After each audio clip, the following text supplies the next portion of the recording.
네, 여러분, 관계라는 단어를 들으면 어떤 이미지가 먼저 떠오르시나요? 저는 어렵다라는 단어가 떠오릅니다. 인간관계 참 어렵지 않나요? 실제로 어떤 한 신문사에서 대학생들을 대상으로 한 커뮤니티의 사연을 분석해가지고 어떤 것이 요즘 대학생들의 고민인지를 살펴봤다고 합니다. 취업이나 학비 등의 걱정이 가장 많을 것이라는 예상과는 다르게 12개 대학에서 수집한 대학생들의 가장 큰 고민이 무엇이었냐면요, 친구나 연애, 부모 이런 관계에 관련된 고민이 압도적으로 많았다고 합니다. 절반 가까이를 차지했대요. 실제로 제가 최근에 한 30-40명 정도의 중고등학생들을 모아놓고 무엇이든 물어보살이라는 코너를 진행을 한 적이 있었거든요. 고민을 얘기하는 거죠. 근데 진로보다도 관계에 관련된 질문과 고민들이 압도적으로 많았습니다. 이렇게 관계를 잘한다는 것은 요즘 청년 세대한테는 큰 이슈이자 스트레스인가 봅니다. 그럼 어떻게 하면 관계를 잘할 수 있을까요? 제가 한 기사를 찾아봤습니다. 이 기사에서 밝힌 바에 따르면요, 대인관계의 시작이라는 게 자기애에서 출발한다고 합니다. 스스로를 사랑하는 것이죠. 내가 내 스스로를 어떻게 생각하는지, 자신을 사랑하고 자부심이 있는지, 이런 것들이 있어야 다른 사람과 좋은 관계를 가질 수 있다고 하더라고요. 자기애가 부족한 사람은 매사에 자신을 탓하게 되고 또 스스로를 부정적으로 생각하게 되면서 자연스럽게 다른 사람과의 관계도 힘들어진다라는 이야기를 전합니다. 근데 실제로 이건 맞는 말인 것 같습니다. 제가 대학교 2학년 시절에 관계의 어려움을 겪었었거든요. 어쩌면 지금까지도 그게 이어져 오고 있는 것 같기도 합니다. 저는 대학생 때 중고등학생들을 대상으로 한 교사 활동 같은 걸 했었는데 2학년 때는 팀장 같은 걸 하게 됐습니다. 후배들이 생긴 거죠. 근데 어느 날 동갑인 한 친구가 저한테 그렇게 얘기를 하는 거예요. 나 너한테 할 얘기 있어. 뭔지 들어보니까 1학년 애들이 너 무서워해, 너한테 말도 못 걸겠대 라고 이야기를 하는 겁니다. 곰곰이 생각해보니까 요즘 들어서 1학년 친구들이 저한테 먼저 말을 거는 경우가 없었더라고요. 그러면서 덧붙이는 그 친구의 얘기가 저한테는 뒤통수를 때리는 말이었는데요, 요즘 너 보면 부담감 때문인지 너무 정신이 없어 보여. 혼자 너무 많은 짐을 지고 있는 것 같고, 그래서인지 주변 사람들한테 까칠한 것 같아. 그래서 애들이 널 많이 무서워하는 것 같더라고. 난 사람이 마음에 여유가 있어야 사랑을 줄 수 있다고 생각하는데, 스스로를 온전히 사랑할 수 있을 때 그 사랑의 마음이 물컵처럼 넘쳐가지고 다른 사람한테도 전달될 수 있는 것처럼.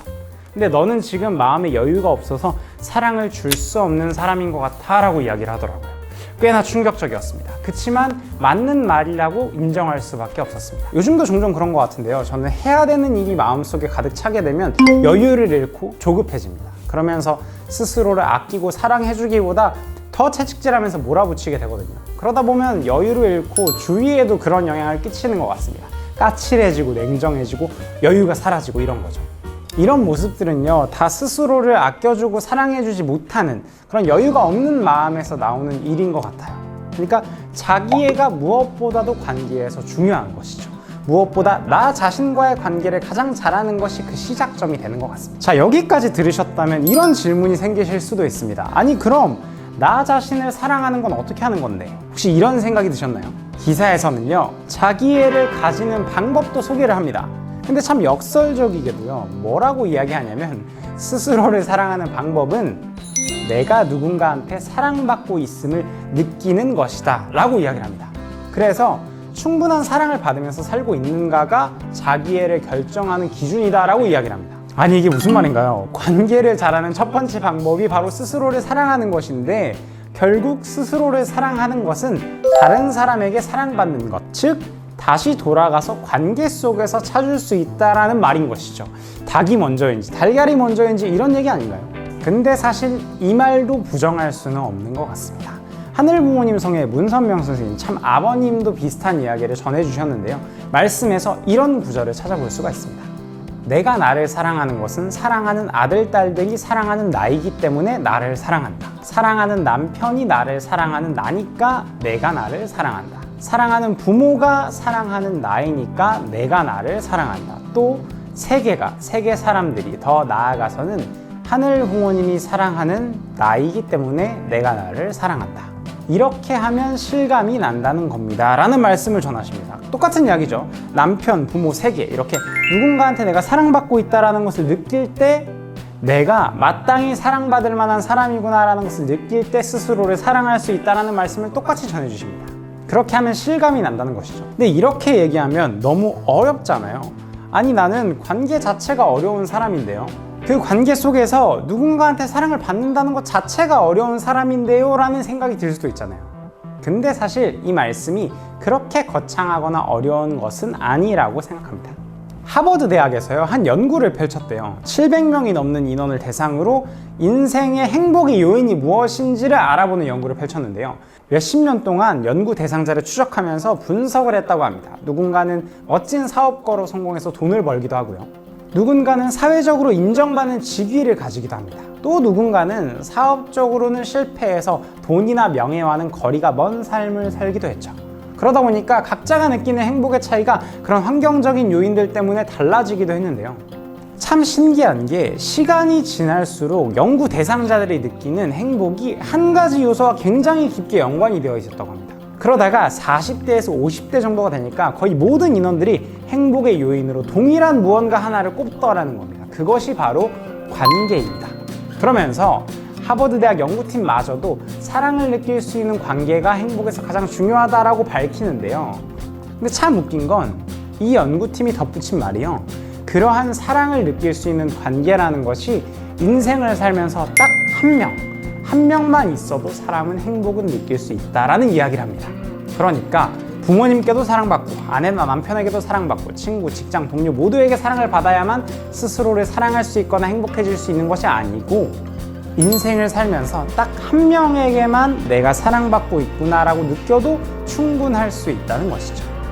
이 말이 틀리지 않았다라고 생각하는 게요. 제가 아까 말씀드렸던 그 고민이 있죠. 마음의 여유가 없다 보니까 스스로를 사랑할 수 없게 되고 주위 사람들 그리고 특히 후배들과의 관계가 어려워졌던 그 순간 저는 이것을 어떻게 해결했었는지를 떠올려 봤습니다. 제가 그 얘기를 듣고 한참을 고민하다가 저보다 먼저 팀장 역할을 했던 선배한테 다짜고짜 전화를 걸었던 적이 있습니다. 형, 저 이것 때문에 고민입니다. 이렇게. 그때 형이 저에게 해준 말이 기억이 나는데요. 그렇구나. 많이 힘들겠다. 그래도 나는 네가 대단하다고 생각한다. 나는 너보다 훨씬 더 나이가 많은데도 팀장할 때 많이 힘들고 어려웠거든. 근데 너는 얼마나 힘들겠어. 그치만 너니까 지금 그렇게 할 수 있는 거지 다른 사람이었다면 이렇게 전체를 이끌지 못했을 거야. 아마 네가 제일 노력하고 고생한다는 것을 모든 사람들이 알아줄 거야. 아니 설사 모른다고 하더라도 몰라주더라도 나는 알고 있어. 그러니까 힘내 라는 이야기를 전해주더라고요. 저는 거기서 굉장히 많은 힘을 얻었던 것 같습니다. 실제로 인간관계를 고민했던 그 친구들이 건네준 이야기가 아닙니다. 어쩌면 그 고민과는 상관없을 수 있는 어떤 한 선배가 건네준 나는 너의 노력을 알고 있다라는 그 한마디가 굉장히 큰 사랑을 느끼게 해줬습니다. 그 한 명의 마음, 그 한 명의 사랑 덕분에 저는 차차 후배들과의 관계도 개선해 나갈 수 있었던 것 같아요. 여유를 가지자라고 스스로 다짐하게 되었고요. 조급해하지 말자고 노력하게 됐습니다. 스트레스가 쌓여도 긍정적으로 생각하려고 해결하려고 다짐하게 되면서 무엇보다도 스스로를 조금 더 아껴주고 사랑해주자라는 마음을 가지니까 웃는 얼굴로 후배들을 대할 수 있게 되고 장난도 스스럼없이 칠 수 있게 되더라고요. 그래서 활동을 마무리할 때쯤에는 후배들도 자연스럽게 저에게 다가와줬던 것 같습니다. 제가 생각해도요, 그 선배의 한마디가, 그 한 명의 한마디가 저를 더 사랑할 수 있게 만들어줬던 것 같습니다. 여러분 기억하세요. 한 명으로도 충분합니다. 한 명만 있어도 스스로를 사랑해주고 아껴주기에는 부족함이 없습니다. 그 한 명을 어떻게 찾을 수 있을까요? 역시 가장 가까운 곳에서 찾을 수 있겠죠. 가정이 되겠습니다. 물론 사랑이 넘치는 가정이라는 게 쉽지 않은 일이라고 느끼는 사람들도 많이 있을 수 있겠지만 그럼에도 아무 조건 없이 나를 사랑해줄 수 있는 사람들은 역시 가족이지 않을까 생각합니다. 문선명 한학자 총재님 역시 서로가 서로에게 그런 존재였습니다. 조건 없이 서로를 사랑하는, 이 세상에 있는 누구보다도 서로를 아끼고 사랑하는 존재가 서로에게 되어준 것입니다. 참 아버님께서요, 미국에서 평화운동을 펼치시다가 덴버리 교도소라는 곳에 수감이 되신 적이 있으십니다. 미국의 젊은 청년들 중에서 동양에서 온 이 부부를 따르는 사람들이 점점 많아지니까 당시에 미국 정치권에서 참 아버님을 수감시켜버린 것이죠. 어떤 이유로 교도소로 보냈는가 하니까 탈세 혐의였습니다. 세금을 내지 않았다는 건데요. 사실 원래 미국에서는 종교 지도자의 이름으로 헌금 계좌를 만드는 것이 일반적입니다. 그리고 종교 지도자는 세금을 내지 않습니다. 그런데 그 헌금에 대한 세금도 아닌 헌금이 들어와서 발생한 이자에 대한 세금을 내지 않았다라는 이유로 탈세를 했다고 감옥에 수감시켜버린 거죠. 그걸로 징역 18개월을 선고받으신 참 아버님이었습니다. 참으로 억울한 일이었지만 감옥에 수감되겠다라고 결심하신 참 아버님이었습니다. 왜냐하면 아직 미국에서 해야 할 일이 남아 있었음을 알고 계셨기 때문입니다. 그래서 감옥으로 들어가시기 전날 밤에 많은 제자들을 놓고 나를 위해 울지 말고 미국을 위해 기도하세요 라는 말씀을 건네셨습니다. 그렇지만 얼마나 외롭고 힘드셨을까요? 어쩌면 스스로를 사랑할 수 없는 힘겨운 상황에 처하신 것일지도 모릅니다. 그럴 때 그렇게 외롭고 힘든 순간에 가장 큰 힘이 되고 사랑을 주신 것이 바로 한학자 총재님, 아내 되시는 참 어머님이었습니다. 참 어머님께서는요, 60이 넘은 남편이 홀로 감옥에서 지낸다는 사실이 너무 걱정이 많이 되셨다고 합니다. 게다가 동양인이고 또 종교 지도자이기 때문에 갖은 핍박을 당하지 않을까 마음 졸이셨다고 하는데요. 그럼에도 서러움을 억누르고 밝은 마음으로, 밝은 모습으로 참 아버님을 대하기 위해서 노력하셨다고 합니다. 그것이 참 아버님께 힘을 드릴 수 있는 일이라는 것을 알고 계셨기 때문이죠.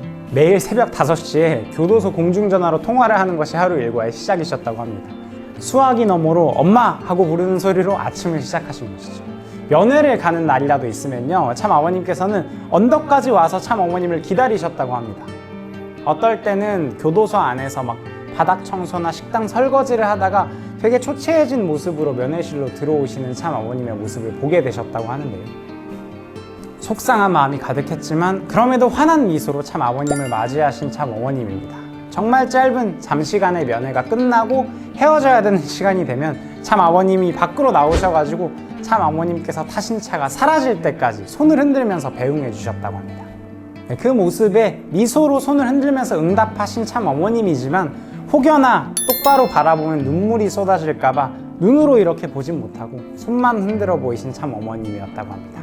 이렇게 가장 어렵고 힘든 순간에, 어쩌면 스스로를 사랑하기에도 가장 벅찬 순간에 누구보다 힘이 되어주신 것이 바로 아내이고 남편이었음을 보여주시는 참 부모님의 삶입니다. 그래서인지 참 아버님께서는 참 어머님에 대해서 이렇게 말씀을 하시거든요. 나는 평생 아내에게 큰 소리를 내본 적이 없습니다. 내 성품이 그래서가 아니라 아내가 큰 소리를 내도록 한 적이 없기 때문입니다. 내 머리도 평생 아내가 만져주었습니다. 아내의 이발 솜씨는 세계 최고입니다.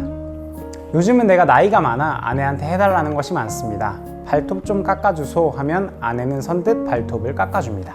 발톱은 분명 내 발톱인데 내 눈에는 잘 안 보이고 아내 눈에 더 잘 보이니 이상한 일입니다. 나이 들수록 그런 아내가 점점 더 귀해집니다. 라고 말씀을 하십니다. 정말 사소한 것일 수도 있지만요, 이발을 맡기시고 발톱도 깎아달라고 하십니다.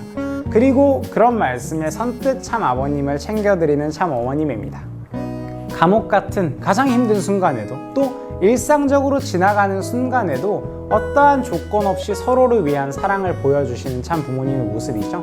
그래서 결국 문 총재의 완성은 한학자라는 사람 때문에 가능한 것이고 한학자 총재도 마찬가지입니다. 그 뜻을 찾아 세우는 조건과 법칙도 마찬가지입니다 라는 말씀을 건네신 참 부모님입니다. 상대를 사랑하는 것을 넘어서서 나라는 존재를 완성시켜 줄 수 있는 이 세상 유일한 존재가 서로임을 표현하셨습니다. 너는 내가 되고 나도 네가 될 수 있다. 세상에 이런 사람이 한 사람만 있을 수 있다면 아마 스스로를 더욱 사랑하게 될 수 있지 않을까라는 생각이 듭니다. 아까 말씀드렸죠. 세상에 단 한 명이라도 나를 조건 없이 사랑해 줄 수 있는 사람이 있다면요, 인생은 행복할 수 있습니다. 나를 더 사랑할 수 있게 되고 관계도 더 잘할 수 있게 됩니다. 참 아버님에게 참 어머님은 그런 존재였고 참 어머님에게도 참 아버님은 그러한 존재였습니다. 여러분에게는 그런 존재가 있으신가요? 네, 없으시다면요, 제가 이번 시간 알려드리겠습니다. 네, 여기 보이는 이 사진이 뭔지 아시나요? 몇 년째 제 스마트폰 배경화면 사진입니다. 2017년이었던 것 같은데요, 어떤 한 수련에서 참 어머님의 말씀을 직접 눈앞에서 들을 수 있는 기회가 있었습니다. 참 운이 좋게도 어쩌다 보니까 가장 앞줄에 앉아서 이 말씀을 들었던 것이 기억이 나는데요. 너희들은 역사의 최고야. 너희들이 있어 참부모는 행복해. 나는 너희들을 자랑하고 싶어 라는 말씀입니다. 너희들이 있어서 참부모는 행복하다. 그냥 존재 자체로, 제가 무엇인가를 해서가 아니라 나라는 사람 그 자체로 행복을 느끼시는 참 부모님이구나 라는 생각에 왠지 모를 감사함을 더 느꼈던 것 같습니다. 별다른 조건 없이 그냥 나라는 존재만으로 사랑을 느낄 수 있다는 것이 엄청나게 큰 감동이었던 것이 기억에 남습니다. 아, 이렇게 나를 조건 없이 사랑해줄 수 있는 사람이 있구나 라는 생각이 들었거든요. 이 말씀은 저에게도 그리고 영상을 보고 계신 여러분에게도 해당되는 이야기일 겁니다. 또 하나, 나라는 존재 역시도 참부모님께 그런 행복을 느낄 수 있게 해드리는 존재가 될 수 있다는 사실 또한 기쁘기도 했습니다. 자랑하고 싶다라는 그 말씀이 참 뿌듯했던 것 같은데요. 내가 무언가 하지 않아도 존재만으로도 사랑을 느끼게 해드릴 수 있구나 라는 자부심과 자기애가 생겼던 순간인 것 같습니다. 여전히 제 핸드폰 배경화면입니다. 네, 어떠신가요, 여러분? 관계가 어려우신가요? 그렇다면 나는 내 스스로를 사랑해주고 있는지를 한번 곰곰이 생각해 보셔도 좋을 것 같습니다. 만약 내 자신을 사랑할 수 없다면요, 이 사실을 잊지 않으셨으면 좋겠습니다. 나는 존재 자체로 사랑받아 마땅한 사람이라는 것을요. 왜냐하면 조건 없는 사랑을 주시는 참 부모님이 계시고 여러분은 조건 없이 사랑해주는 존재가 분명 있을 거기 때문입니다. 걱정하지 마세요. 인생에서 그런 존재가 한 명만 있어도 나 자신을 사랑해주기에는 충분합니다. 여러분은 사랑받아 마땅한 사람이라고 생각합니다. 스스로를 아끼고 사랑해주면서 그 사랑을 주변에도 전해주세요. 이것이 관계를 고민하고 있는 당신에게 가장 필요한 일일지도 모르겠습니다. 오늘 잘 들으셨다면 구독, 좋아요, 댓글, 알림 설정까지. 그럼 다음 시간에 만나요. 안녕!